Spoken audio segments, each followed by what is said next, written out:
जय हिंद साथियों, आप सभी भाइयों का हमारा YouTube चैनल शिक्षित भारत स्वस्थ भारत में बहुत बहुत स्वागत है। तो दोस्तों, आज के इस वीडियो में मैं आप सभी भाइयों को योग के प्राणायाम या आसन से संबंधित आज पहला प्राणायाम बताने जा रहा हूँ, जिसका नाम है कपालभाति प्राणायाम। दोस्तों, मैं इससे पहले का भी वीडियो जो मैं छोड़ रहा हूँ वो सब भी उसके बारे में बताऊंगा, लेकिन आज मैं एक प्राणायाम कि अपलोड कर दे रहा हूँ ताकि लोगों को यह विश्वास हो जाए कि ना ये बंदा जो है सो योग पे भी वीडियो बनाएगा। तो दोस्तों, मैं आप सभी को आज कपालभाति प्राणायाम के बारे में बतलाने जा रहा हूँ। पहले बताऊंगा कपालभाति प्राणायाम है क्या, दूसरी बात बताऊंगा आपको कि कपालभाति प्राणायाम किनको करना चाहिए और किनको नहीं करना चाहिए, तीसरा बताऊंगा कि कपालभाति प्राणायाम करने का विधि क्या है, चौथा बताऊंगा कि कपालभाति से लाभ क्या होता है। इन चार बातों को मैं आप सभी लोगों के सामने प्रकट करूंगा।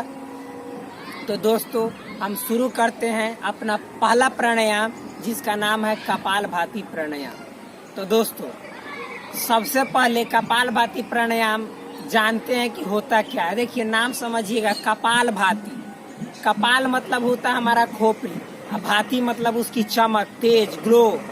कहने का मेरा मतलब है कि जब हम कपालभाति प्राणायाम करते हैं तो उससे जो हमारा ये मस्तिष्क है, फिर कि जो हमारा ये सर है, इस पे एक समझिए तो ग्लोइंग आता है, एक चमक आता है, एक आभा झलकती है, इस पे तेज आता है। तेज कहने का मतलब है कि चमकने का अर्थ ये नहीं है दोस्तों कि आपका सर कि जैसे प्रकाश की तरह झलकेगा, गलत बात। एक उससे ऐसी समझिए तो प्रकाश जैसा कि आभा झलकेगा, लगेगा कि ना ये बंदा कि कुछ खास है, ऐसा आपका चेहरा दिखेगा।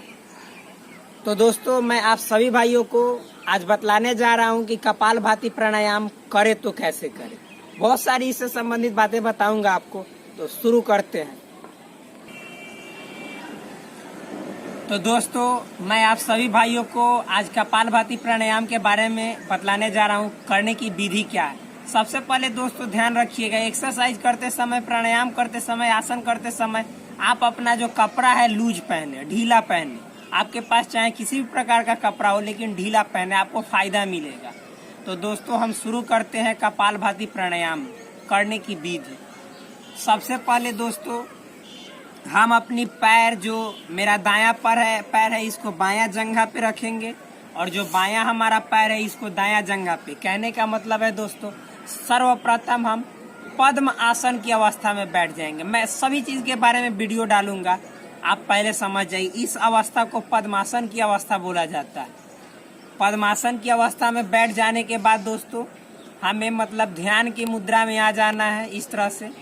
फिर दोस्तों, आंख को बंद करना है और फिर अपने शरीर को पूरी तरह से ढीला छोड़ देना है। ढीला कहने का मतलब शरीर आपका आपसे स्वतंत्र हो जाए। और उसके बाद दोस्तों देखिए प्रोसेस क्या है, जिसमें ध्यान दीजिएगा। अपनी आंख को बंद कर लें और सबसे पहले दोस्तों श्वास लें। दोनों नाक से श्वास लेना है आपको।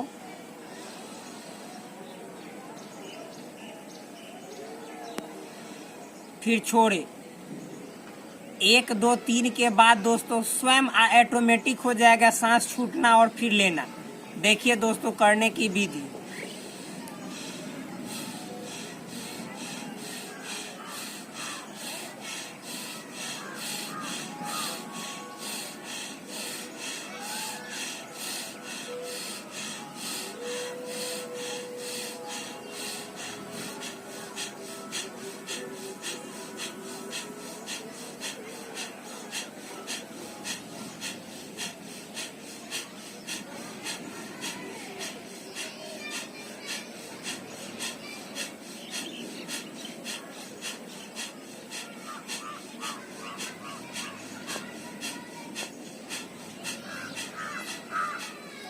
तो दोस्तों, ये कपालभाति करने की विधि है।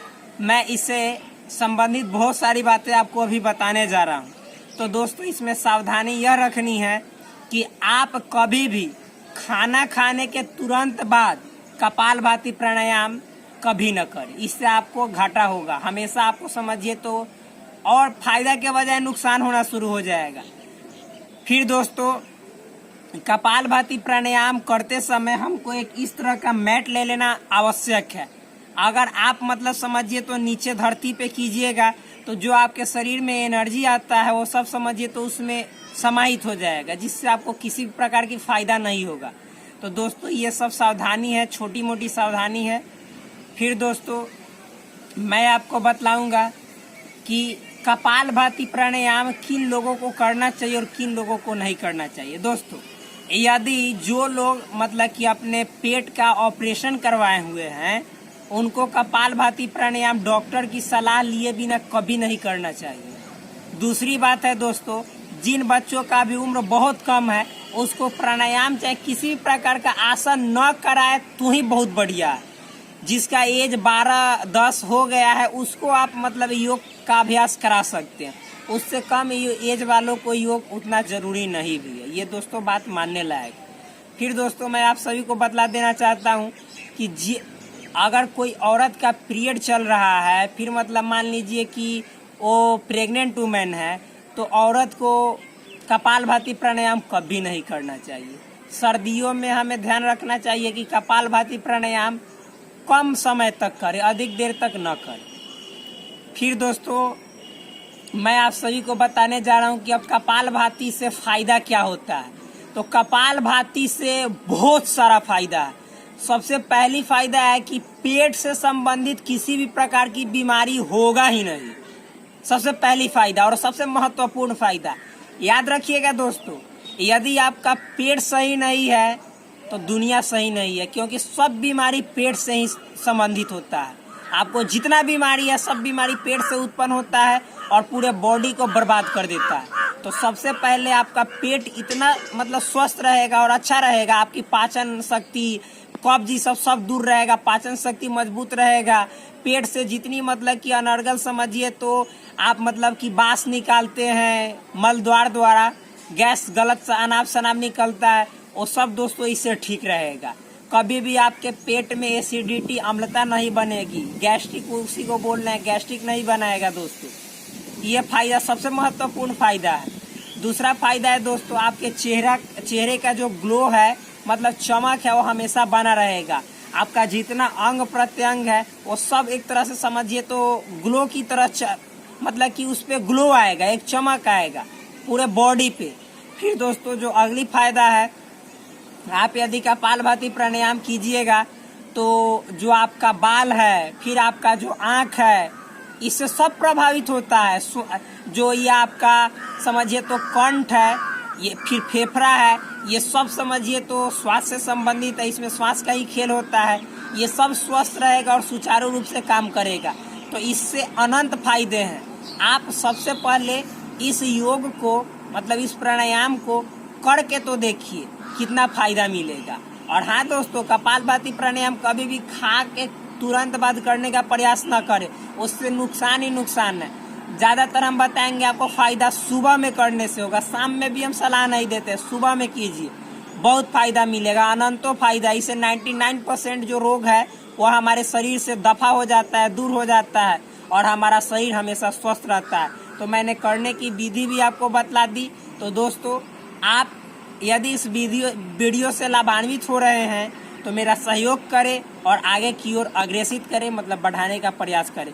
जय हिंद साथी।